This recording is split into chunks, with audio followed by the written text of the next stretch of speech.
Galimera, Galimera, Galimera. Good morning, good morning, good morning. And you join us this morning in our lounge with our two naughty chickens called Laurel and Hardy.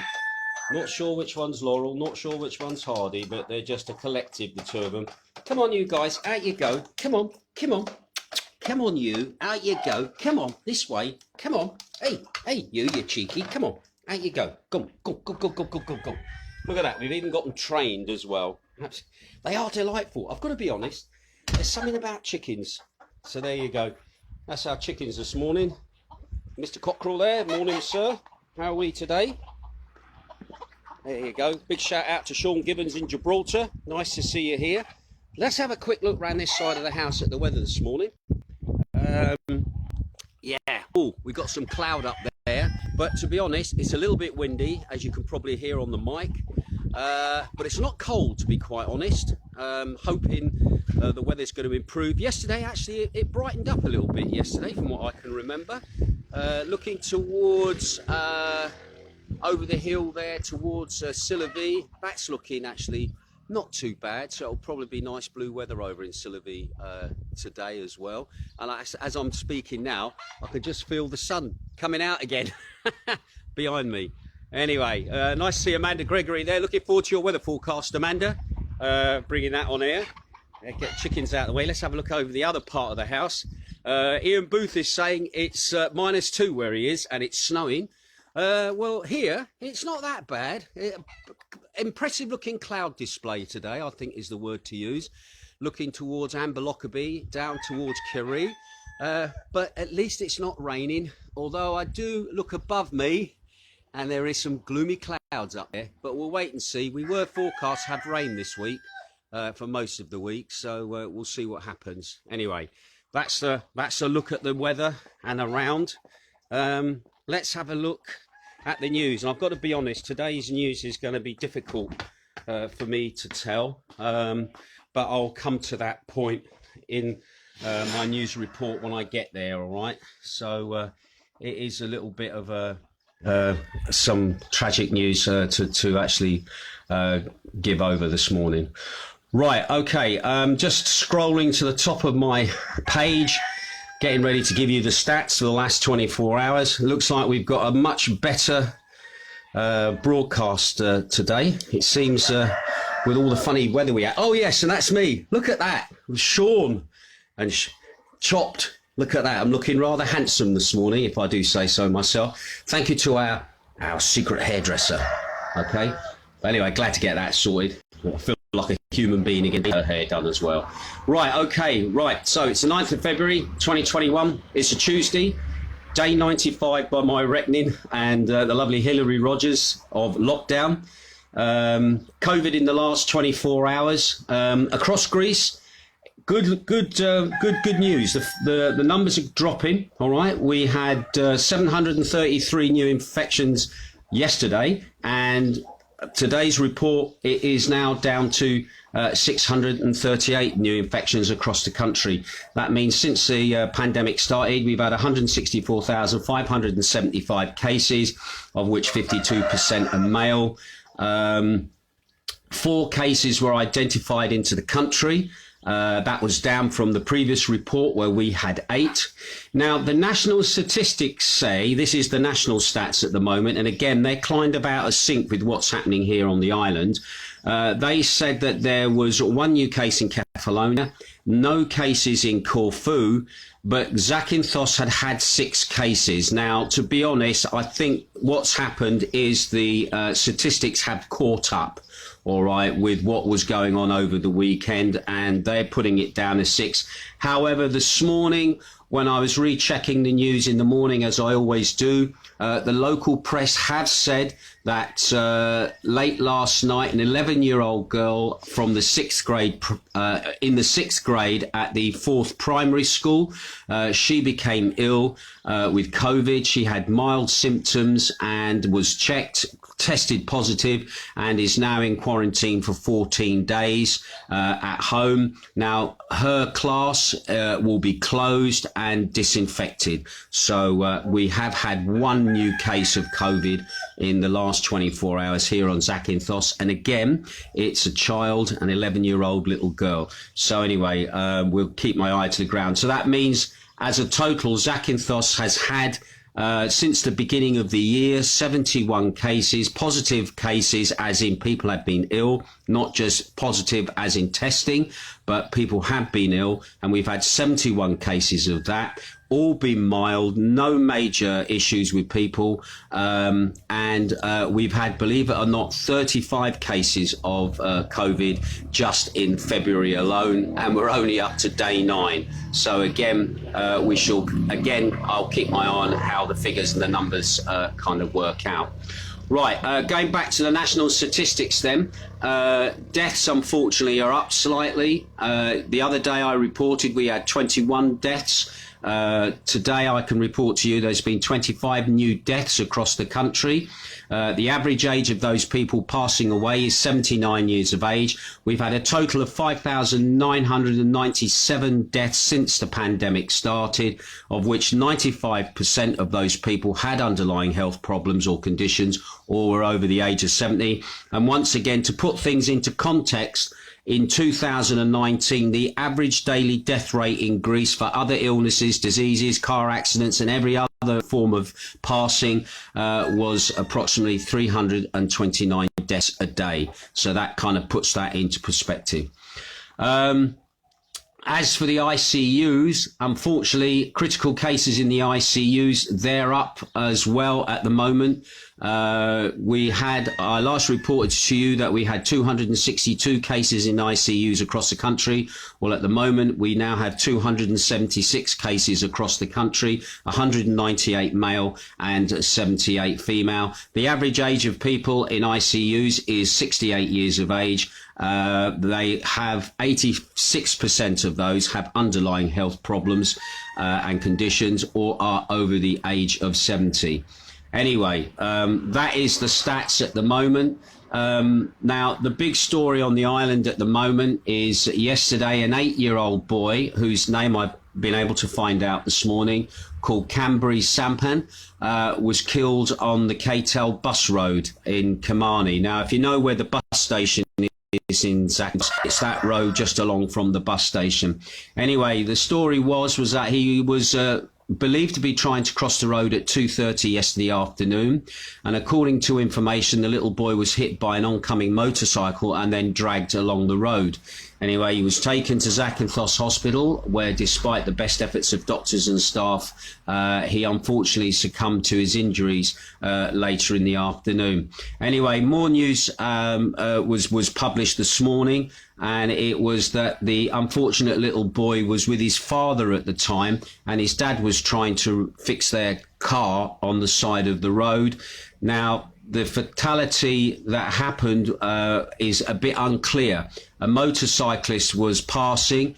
It's unclear at the moment why he didn't manage to maneuver to avoid the 8-year-old boy. That at the moment is still in question. Anyway, it's also not been said whether the motorcyclist stopped or that as well. But anyway, the little boy was hit by the motorcyclist and fatally injured and dragging him along the road. Anyway, he was obviously pronounced dead at the hospital. The little boy's body now has been transported to Patra, where an autopsy will be performed, and his remains will also be embalmed as well for transportation to Albania, where the little lad's family originate from. There's a little bit of information about the family as well. The little boy had come with his family about 4 years ago to Zakynthos from Beret in Albania, and he was here in school, the second primary school. Parents are described as hard-working people of daily toll. The dad works in construction, and mother, she works in the hotels during the summer. They also have a 12-year-old boy as well, and the family now has to now face the very difficult obstacle of taking the child's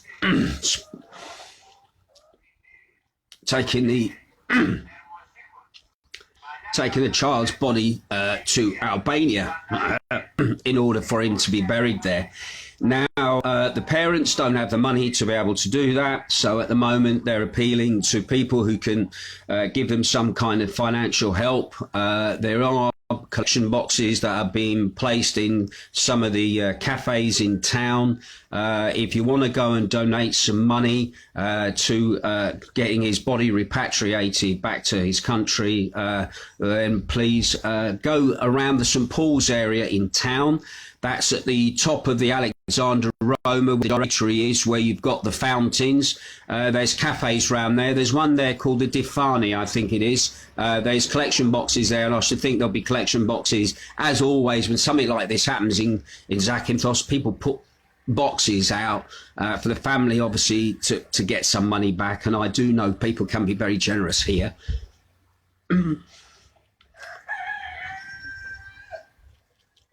In those sort of circumstances. Anyway, we offer our deepest condolences to the family for their loss, and we know how difficult that can be. I mean, to lose a child is just one of the worst things ever. Anyway, I've just had some words from people saying, can we help from England? At the moment, I'm not sure. I think there might be a GoFundMe or something might come up, but if I hear of anything, I will let you know. All right? Anyway, let's go back to the other parts of the news here. After what's been described in the local press as a fruitless effort, both the Parents Association of Zakynthos and the Association of Hospital Doctors, they are trying to convince the authorities here that the schools should be closed due to the fact that the island is in the red with the COVID. Anyway, the parents and doctors have sent an open letter of appeal addressed to the members of Parliament, or the Member of Parliament of Zakynthos. The letter has also been addressed to the regional governor of the Ionian Islands, also to the Deputy Governor of Zakynthos. The Mayor of Zakynthos has received a copy. The Director of Secondary Education for Schools has received a copy here. Also, the Director of Primary Schools of Zakynthos has been sent a letter as well. And the letter basically reads, while we are in the red due to the outbreak of coronavirus, our schools should be closed. We are now forced to address this with an appeal, they say. In particular, we call for the suspension of schools, lifelong learning, and the launch of distance learning in order to stop the spread of the virus to students and their families, because the health of us all is the highest good. And this until Zakynthos ceases to be in the red area, although e-learning is a substitute for the educational process, which cannot completely replace the operation of the classroom at this stage, and there is no option. The letter was also signed in principle by the Parents Association of 28 schools here on the island that are affected at the moment by still remaining open during the red phase. I must admit, it's a mixed thing with this distance learning. There's been some very good articles about distance learning. Online learning is no substitute for teaching in a classroom. It's a difficult thing at the moment as to whether the kids should be going back to school. Should the kid? I know we've had a lot of children who've been affected by the virus, but it all seems to be mild symptoms. Nobody has become seriously ill through it. So it could be just like when normally in most schools an illness goes round, all the kids get it, they're off for a few days and they're back to school without any real issues. But at the moment, a lot of people are calling here on the island for the schools to be shut while we remain in the red zone. But on the other hand, there's a lot of kids who really rely on being able to go to school to get out of a family environment, also to try and continue with their education. Kids all learn at different rates and different paces. And one thing about online education that has been cited is that kids are very, very shy to come forward with issues they may have, because everybody knows about the problem by being online together. There's not real much privacy when it's discussing problems with getting their learning or even problems at home. It's a bit too much of an open forum. And I should think for people of, I'm looking at the UK here, middle class, well-to-do, online learning is probably a great option. But if you're somebody living at the top of a high-rise flat or in a tiny apartment and you've got more than 2 or 3 children all trying to either get on a phone or on a tablet or on a laptop or whatever they have in the way of the connection to the schools, it's probably not ideal. And it might sound like a fantastic utopia of learning online, but I think the reality is it might work for some people, but for a lot of other people, it might not work very well at all. And of course, we're talking about kids' futures here. And they need also just the interaction of each other, their friends, their family, and also kids who've got disabilities like retention deficits and stuff like that. And also children with special needs are not getting the proper education that they need, obviously, to be able to survive in life. And you can't turn the clock back for children at that age. It's very, very hard. So again, we'll keep an eye on that story and we'll just see what happens. Anyway, the tax office is in the news as well. In fact, the Zakynthos Tax Office has been described in the local press as like something out of the third world, especially for the employees that are working there. Now, initially last Friday, there was no water for 4 days due to a burned out pump. And this has caused major problems due to the sanitary protocols and for hand washing, which also has been much more frequent with the issues of the virus.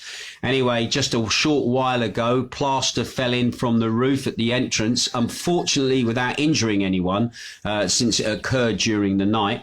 And the tax office building has huge problems on some floors as well, where the ceilings are basically getting ready to fall in because of the accumulation of moisture through leaky roofs. And the head of the tax office, Manos Vaspris, has been saying in the local press that he's getting worried for the safety of his employees in the tax office. He said he's already had to, out of his own pocket, pay for a new motor pump to basically get water into the building. And the head of the tax office also stressed that he's also sent a letter to the Zakynthos prosecutor because they've been chasing the landlord of the building for serious problems to be fixed in the building, and the landlord has been strangely kind of absent. Anyway, Mr. Varipus noticed that the building is rented by the tax department, and the landlord of the building has been very much absent and not fixed or kept the building up in any way. And I must admit, I've been in that building many a time, and trust me, it's shocking. Anyway, and also the head taxman here says, for a public space, the balconies are rotten. There's a risk of someone touching and falling. Also, when the citizens come to the entrance, water drips from above. Anyway, the water is trapped on the roofs. There is moisture that passes through the slabs, and debris has collapsed inside the office, and at any moment it could fall on my head and kill me. Anyway, Mr. Vaku said nothing has been done for 20 years. It has an entrance and that does not serve. It has no second escape exit as well, which I'm very shocked about. And the building has a very large elevator which doesn't work. I don't think that lift in that building has worked ever since I've known it, and I've been here since 2005. Anyway, these problems are known to the public administration inspectors. However, nothing has been done. So again, they are appealing for the powers that be to sort out the tax office, and we'll see what happens there.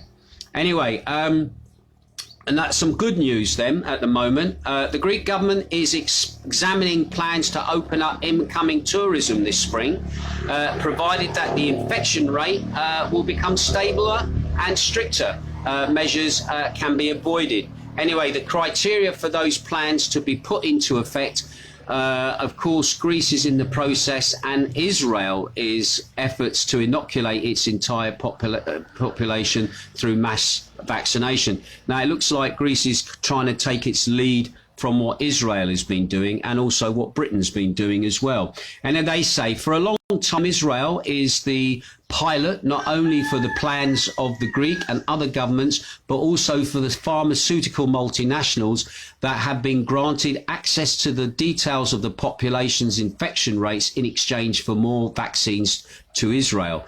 This has been a bit of a controversial thing in the fact that countries are trading data on the virus, or just trading data, basically for more vaccine. And it seems Israel has been doing that ever since the beginning of the pandemic. And that's the reason why it's been able to get a lot more vaccine than other nations. In fact, its amount of vaccine far exceeds its population at the moment.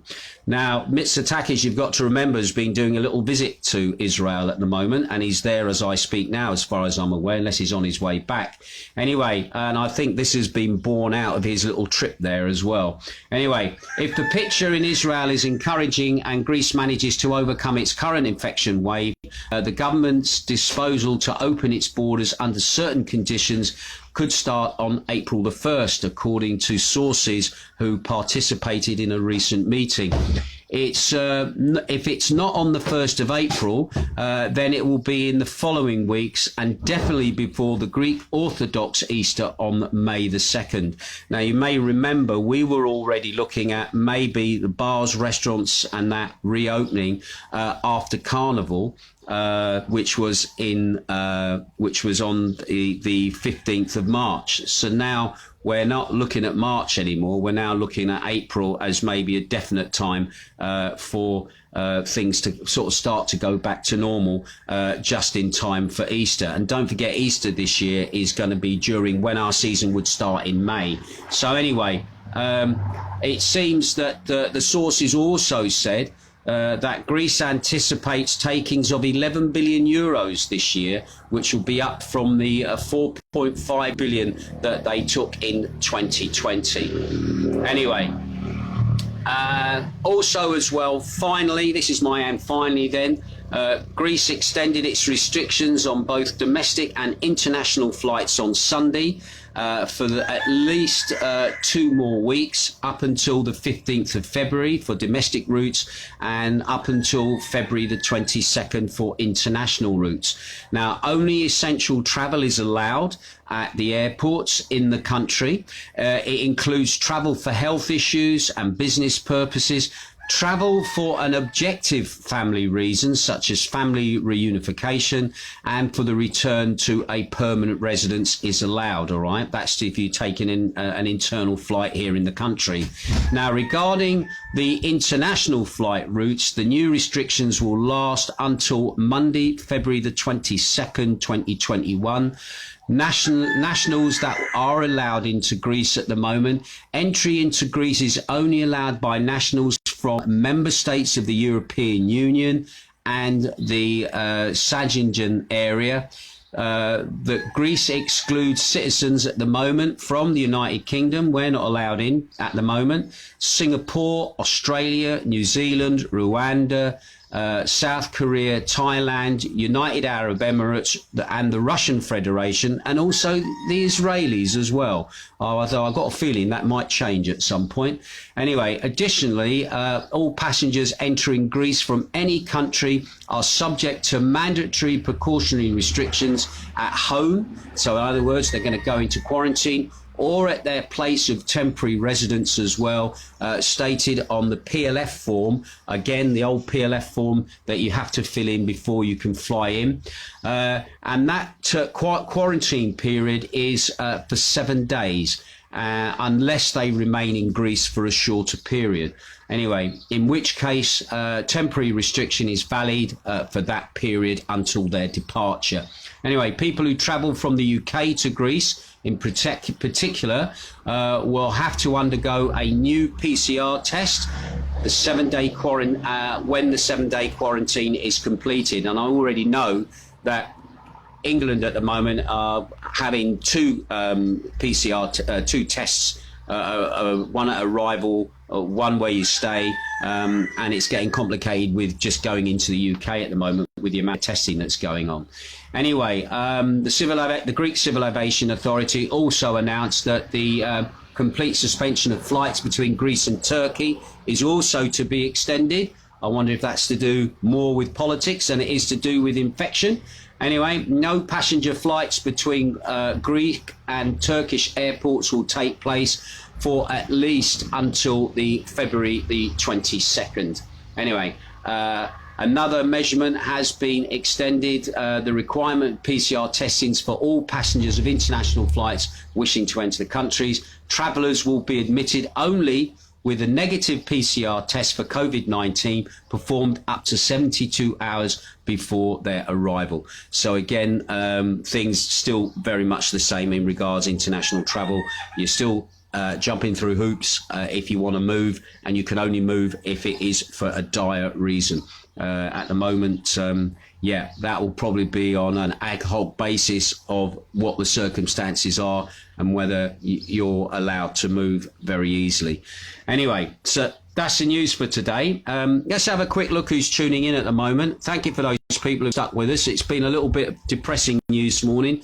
Sean Gibbons, obviously in Gibraltar, is watching. Nice to see you, Sean. Amanda Gregory is also tuning in. Nice to see you, Amanda. Lyndon is also watching as well. Nice to see you, Linda. Boothie says, morning, Ginge, it's -2 and snowing here. Yeah, it's not snowing, it's just a little bit gloomy here, I think, at the moment, and I think the news has borne that out as well. Oh, a little bright sunshine, if you want to look at it like that. Amanda Gregory says, morning, Ginge, calm and sunny with some rain showers later in the afternoon. Thank you for that. I knew rain was on the way. Big shout out to Graham, my old mate over there in Australia, who's tuning in. Nice to see you tuning in, my old fella. I hope everything's good with you. Karen Bush is also tuning in, ex-Raffredge wife of a good buddy who's no longer with us. Nice to see you tuning in, Karen, as well. Also Andy Spencer, nice to have you tuning in, buddy. You're probably on the road somewhere driving your truck as an essential driver. Steve Grant also tuning in, nice to see you as well. Paula Carterton is also tuning in. Hello Paula, it's been I've seen you about for a bit. Nice to have you tuning in. Boothie says, can we help from England? At the moment, I'm not sure if there's any sort of little GoFundMe thing set up. I did hear of some information. I do have phone numbers of relatives of the little boy who put their numbers out into the public domain for, you know, anybody wants to ring up and donate some money. What I'll do is at the end of this broadcast, I'll pop those numbers in the comments section below. In fact, I'll put them in the thing at the top there. So if anybody does want to phone up those people, I'm not sure if they speak English or whatever. But I know myself personally, I'm just going to go down to town today, to the St Paul's area, find a coffee shop with a collection box in and put some money in the collection box in town. And I think for anybody wanting to help, that will probably be the easiest way of doing it rather than phoning up people and having to talk to them on the phone. I do know that the island can be very generous at times like this, and especially when a child is involved, and hopefully nothing will bring back the little boy, but hopefully the family can get proper closure, and obviously get his body back to Albania. And of course the problem at the moment is not just so much the transportation of the body, it's all the legal process and the fact about the borders, whether the borders are open or whether the borders are closed. So that just adds to the grief and the heartache for the family to have to go through all that red tape to get their little boy back to his homeland there to be buried as well. And and once again, deepest condolences to the family. Also, I didn't mention that the school itself also sent their deepest condolences. It seems the lad was a character in the school, and he's going to be greatly missed by the teachers who are obviously teaching him there, and by the Parents and Teachers Association, who've also said that they're going to also help as well towards raising money. So cheers for that, Boothie. Anyway, Alan Woodhouse is watching. Elis Jane Hales is watching. Carol Davis is watching. Rachel Hanson. as well. Sam Curtis. I'm gonna end it there. And once again, thanks for tuning in. Just to remind you as well, yesterday I put up my dance show onto Mixcloud. That is there now for anybody to watch or listen to. It is. It actually got. It did. I haven't seen what it's going to do in the chart at the moment. I'm still waiting to see what feedback comes from Mixcloud. But that is up online. Don't forget tomorrow. Wednesday, I do my requests and inspiration show. So if you've got any requests or anything like that for tomorrow, pop them down below in the section down there, and I'll put them in tomorrow's show. Right, that's it from me. You have a good day wherever you are. You stay safe, and I'll catch you later. Take care. Ta-ra.